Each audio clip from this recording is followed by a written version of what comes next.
joined by the head coach of the Bulldogs, Kurt Westendorp. Coach, obviously, Grand Valley State came out, played well, especially on the defensive end here tonight. Yeah, they're the best defensive team in the country when you look at stats, and when you watch that game today, you kind of see why. You know, we did an excellent job against them in the first game. I think we scored 71 points against them. We got in a pretty good offensive rhythm, and tonight they really just cranked up their pressure, their intensity, their physicality on the defensive end. You know, and we were doing an all right job in the first half, and then obviously the first couple possessions of the second half, you know, started to think we were figuring a couple things out, but then they just really stepped up their intensity. They did an awesome job. We were playing on our heels on the offensive end of the court, and that was the whole difference in the game, was just how intense their defense was, and they just took us out of everything we were trying to do. Obviously that led to some turnovers on the offensive end and kind of some unforced mistakes maybe that your team hasn't really shown here over the course of the season. Yeah, we didn't really play the smartest basketball game on that end of the court. We started to force things. We started to play a little bit frustrated, which is probably one of the first times, you know, this year that's really happened for us. You know, I looked down at the stat sheet just now. I saw we only had 6 shot attempts the entire third quarter. Like, if you only get 6 shot attempts and the quarter's 10 minutes long, like, you know you're not going to be very efficient on the offensive end.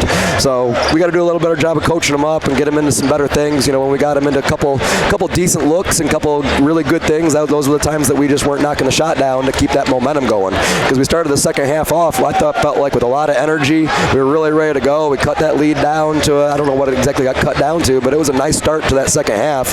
And then the switch just got flipped, and they absolutely did an amazing job, and you got to give them a ton of credit. Obviously a big game for them in terms of getting the win here, but may not be the last time these two teams go at it, and I know some work to do in preparation for a potential next matchup. Yeah, absolutely. You know, that's the only game that you're guaranteed to play them, which that's the unfortunate part, because we'd like to play them again tomorrow. All right, but we know we got to earn that chance to play them again in the conference tournament, and then you might see them again in the NCAA tournament. So this round went to them, round 1 went to us. Hopefully there's a round 3, and then hopefully there's another round, and there's a round 4. All right, Bulldog fans are going to think like it's a NBA series, a best of whatever, and you get game 1, game 2, game 3, and game 4. And I told our kids in the huddle right before we broke, you know, it's like that's not the fatal game. You know, that one didn't end your season. All right, the next one might. So we got to make sure that we're learning, we're growing. You know, it's almost March, but it doesn't mean we can't get better as a team.